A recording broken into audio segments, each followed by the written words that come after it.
Alright, in this video here I'm going to basically show you how to do a rough outline preparing your canvas to get ready to paint, no matter what it is you're painting.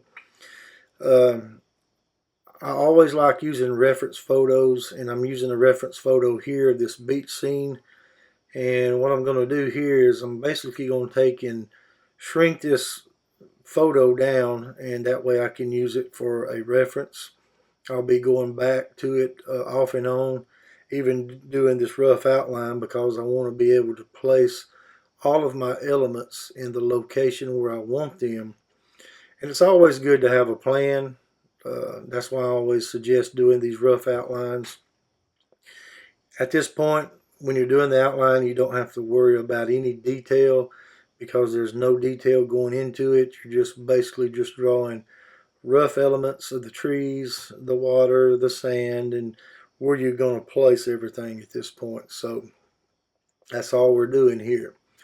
And it's really good to always have a plan. That's why I like going with the rough outline system, because you can have everything in place where you want it, and then all you have to do is go back and actually paint and draw that. So I'm creating my canvas here. I'm creating a 1280 pixels by 720 pixel. And this is usually the size that I create my HD videos in. And I always like creating my canvas, the 1280 by 720. I can always scale it down or scale it up as I need to if I want to make it larger. So it doesn't really matter at this point. But I always start at that 1280 by 720 size anyway. One other thing that I do, and what I'm doing now, is I like to test out the brushes. I always take the reference photo that I have in mind that I'm going to be painting, and I always like to decide what type of brush I want to use, for the particular painting. Now, if you're going to color the whole canvas or the whole area with a solid color, most of the time it really doesn't matter what type of brush you use. You can use the default brushes that come with Photoshop, or you can use your very own special brushes that you've created or downloaded from other sources.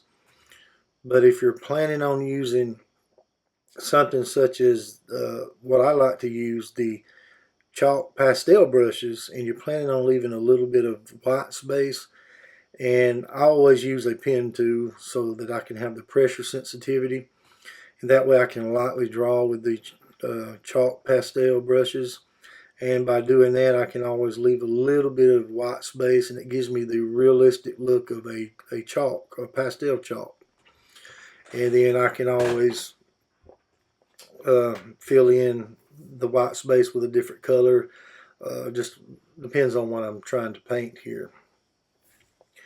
And I always usually go back to the chalk pastel brushes because I like painting with pastels in real life, and even digitally I like using the pastel chalk brushes as well. And more than likely that's what I am going to go with here, because I do like the texture of those pastel brushes. And as you can see here, it kind of gives you a little bit of a realistic look.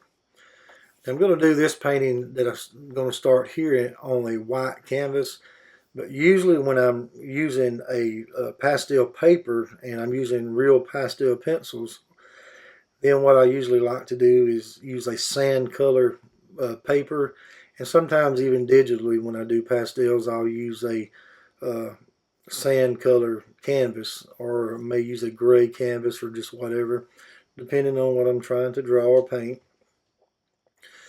And it really lets you leave that white space a lot, and you don't have to worry about covering every area of your canvas, especially if I'm using the sand color and I'm drawing a beach scene like I'm going to be drawing from this reference photo here. Then you don't have to worry about covering the whole entire area where the sand's going to be, because I have a sand colored canvas.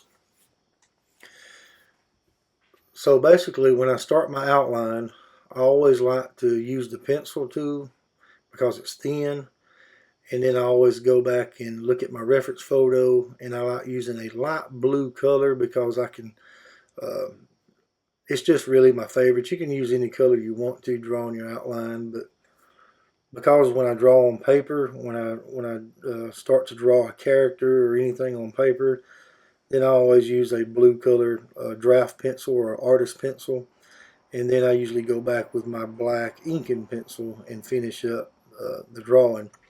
So I do the same thing on the computer when I'm drawing digitally, so I always use the blue color. Now, on this reference photo here, I'm going to go a little bit above midway here for my sky to divide my sky and my ground here. And as you notice, I keep going between my canvas and my reference photo. That way I can see every element I need to rough draft to do an outline with. I'm going to be drawing a rough draft of this path of this sand and the water and of my palm trees and the little hut or the little house that you see behind the trees. I'm going to do a rough draft of those as well. So basically what I'm doing here is drawing the first little curve that separates the sand and the water right here. And then I'm going to draw on the other side of the sand this little path that is beside the greenery. And sometimes I'll draw it out, and if I don't like the way it looks, if it doesn't suit me, then I'll go back and change that and maybe keep working with it until I get a rough draft or a rough outline of the way I like it.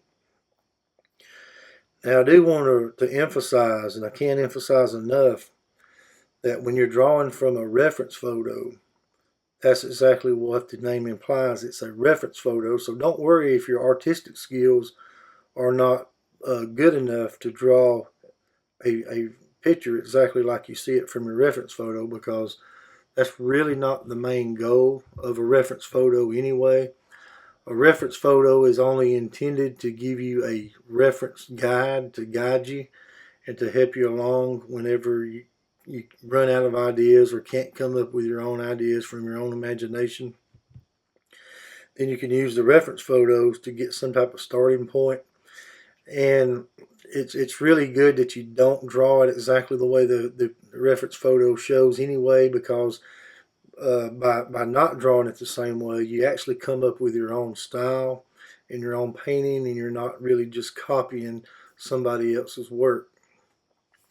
As you can see here, the little stems I've drawn out, these are basically the rough images of the trees, the palm trees that I'm going to have, and drawing the roof and the side of the little house here. And there's no detail going into this, it's just a rough outline. It's just placing the elements where the elements are going to be painted when I get ready to paint it. So you don't have to worry about detail. This is just a rough outline here. So it's not going to be pretty. It's not intended to be pretty. You're just placing everything strategically in the area that you want to actually paint it and draw it out. And as you see here, I'm drawing the little island that is out in the middle of the ocean. And it's always good to come up with a plan when you're starting to paint. That way you don't start painting something and decide you get it halfway painted and you change your mind and you don't think this looks right in one place and it don't look right in the other place. And you have to go in and undo all the work you've just done. So that's why creating these rough drafts of these outlines is always a good idea to do this. That way you know before you start your actual painting where you want everything to be placed and where you want to paint everything. So right now I know how wide I want my water to be, and I know how wide I want my sand area to be, and I know how wide I want my greenery to be. And then I also see how I'm going to place the blue color for the skies, and then later on I'll go in and do the clouds when I start the painting. So it's always good, like I said, to have some type of idea of where you want everything to be placed. That way you'll have it already laid out and you won't have to worry about changing your mind. And sometimes you may want to change your mind anyway, but once you start laying down the paint, it's always good to just be sure you know where you're wanting to go with the sky, the trees, the sand, and all the other elements that you're going to be painting in. And like I said, it doesn't have to be exactly like the reference photo, because you're just using a reference photo for a starting point, just to give you some ideas of what you want to paint, what you want to draw, and you make it your own anyway by doing it your own way, by using your own style. So I'm actually just making a rough draft of the outline of the big tree here, of where I want the big tree, little stem on top of the tree, to have that palm tree look like it's going to be growing behind that tree, and it's going to be taller than that tree. And there's not a lot that you need to put into this. There's not a lot of detail. This is going to be just about it for all the outline here. All I need to know is where I'm going to draw my palm trees, my shrubbery, my little house, my little island out in the middle of the ocean, the path, how wide I want it to be for my sand, and then the rest of it will be for the water. And as you can see here, I have everything laid out the way I want it. Have a place for my water, have a place for my sand, and all the other elements, such as my tree, my little island, my sky, and everything else. So this is highly recommended. Anytime you're painting, anytime you're drawing, it's highly recommended to always do a rough outline. It will help you construct your paintings a lot better. It will help you get it prepared to start painting your masterpiece.